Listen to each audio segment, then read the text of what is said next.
I don't care what anybody says, but I believe, in fact, I strongly believe that tax rate is an important factor when it comes to planning your finances, and knowledge of this helps you in proper planning. Now, you might say, but you don't have anything to do, or you don't have any power to change how much you pay as tax. To an extent, that may be true, not completely, but even if you don't have the power to change if you pay tax or not, knowing how much you're going to be paying gives you the opportunity to plan properly. Now, for people who are not even in Canada yet, you can determine where you want to go based on the tax rate of that province. I know some people who ask me, so where in Canada or what province in Canada pays the least tax? So this video is to show which provinces pay what. Another thing I'll show you here is something that can help you in your financial planning. So let's say you're looking for jobs or you're looking for employment and you just want to know how much you'll be paying for tax if you earn a certain amount. This is an easy tax calculator that you can use to find that out. So in this video, I'll be using Wealthsimple. You can find it online. You just need to type Wealthsimple tax calculator and this page will pop up. Now let's just go through different provinces to compare. If you're already in Canada, you can use this to compare what the other provinces are paying. Yes, I know this will not put more money in your pocket, but just to give you an idea of what the other provinces are paying as tax and helps you know where you stand, right? And if you're looking to move, this is an important thing to know if you think that this is a factor that you want to consider. So let's just start with Alberta. Alberta actually has one of the lowest tax rates in Canada of all the provinces. So here you just put your employment income. We'll do a calculation using 65,000 so you have an idea of what someone who earns 65,000 in Alberta can pay as tax, and then we'll compare it to other provinces. So under employment income, I'll just put 65,000 and this platform automatically calculates this, right? So it tells you the total tax and all. Now on this left side, it shows things you can also impute. So if you have self-employment income, you put that there. For the RRSP and FHSA, these are accounts that are registered in Canada. Now, when you have monies in this account, it reduces your taxable income and this will reduce your tax. So if you have money in this account, you just put the amount you have in this account in here and you will see that it affects your taxable income. Ultimately, your tax reduces, right? So if you earn 65,000 and let's just assume you don't have self-employment income or you don't have any monies in this RRSP or FHSA, your calculation is done and you'll be paying about 49,000 or you'll be taking home 49,509, which means that if you live in Alberta, your monthly take home will be around 4,126 per month. This is not bad considering that, yeah, you are in Canada and they pay a lot of tax in Canada compared to other places, honestly. So let's just have a look at British Columbia. Now, people say British Columbia is expensive, but I was pleasantly surprised that their tax is not even the top, so it's even one of the low ones. If you earn 65,000 just like we did for Alberta and you put that in here, you will see that the take home is about 50,000, so the total tax is about 14,498. What this means is that for someone who lives in BC, their monthly take home will be about 4,208. The difference between this and Alberta is not so much. So let's just look at another province. Now we'll do Manitoba because this is the province that I am in, and annoyingly my province actually is one of the highest paying or has one of the highest tax rates.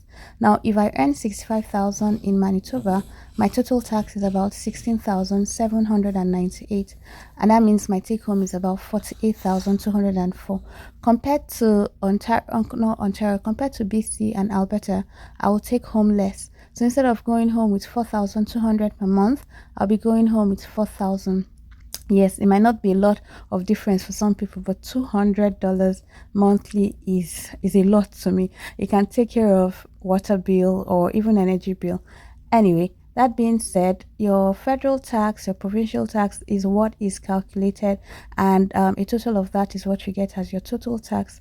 Now let's just look at another province, New Brunswick. This is one of the small provinces, and let's see what that gives. So if you earn 65,000 in New Brunswick, you also pay a lot of tax. You pay about 16,000 in tax, meaning that your take home for a month is around 4,000 as well. So this is very similar to Manitoba. Their average tax rate is quite similar. So other provinces like Nova Scotia also pays high. What other province? PEI, which is Prince Edward, is not the highest, but is actually not the lowest. So let's even just have an idea of what it is. Let's say you earn more than 65,000. I'll use, what figure should I use now? Let's use 100,000.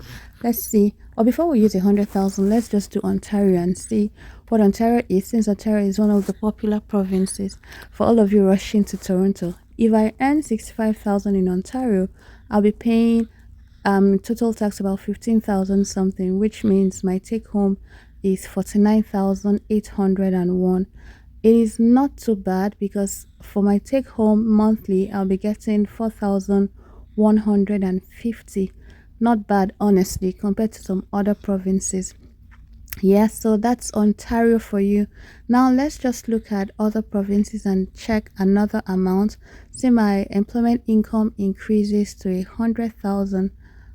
Okay, before I do 100,000, my last video I talked about Nunavut. This is one of the regions in Canada, right? It's one of the cold regions. People don't usually go here, but I wanted to show this because they actually have low tax rates. So someone who lives in Nunavut will be taking home about 4,280. Their tax rates are very low compared to like my province, which is Manitoba. This one is in the same bracket as Alberta, so to say, or even lower. Let's look at Alberta again. This time, let's do something different. Let's say I earn 100,000 in Alberta. My total tax, this is considering zero self-employment income and no monies in my RRSP or FHSC. My total tax is about 26,450, which means I'll be taking home about 73,000 of my 100,000. Okay, now when you do that, your monthly take home will be about 6,129. So if someone earns 100,000 in Canada, Alberta precisely, they'll be taking home about 6,000 something, right? Now let's check another province that earns same amount but a different province. Let's look at Quebec. Quebec is another very popular province in Canada. So let's see what you would take home if you earn 65,000 in Quebec. You'll be taking home about $3,920 per month, which shows that their taxes are also high compared to other provinces that we've checked. In fact, it's even higher than Manitoba, which we saw that you will take home about 4,000 if you earned this amount. Anyway, that's what it is for these provinces. This gives you an idea of what the tax rates are, so you can always check online, use this or other tax calculators to find out what your tax calculation would be, and you have an idea of what you'll be paying as tax and certain amounts that you earn. Thank you for watching this video. Don't forget to like, share, and subscribe. I'll see you guys in my next one. Bye for now.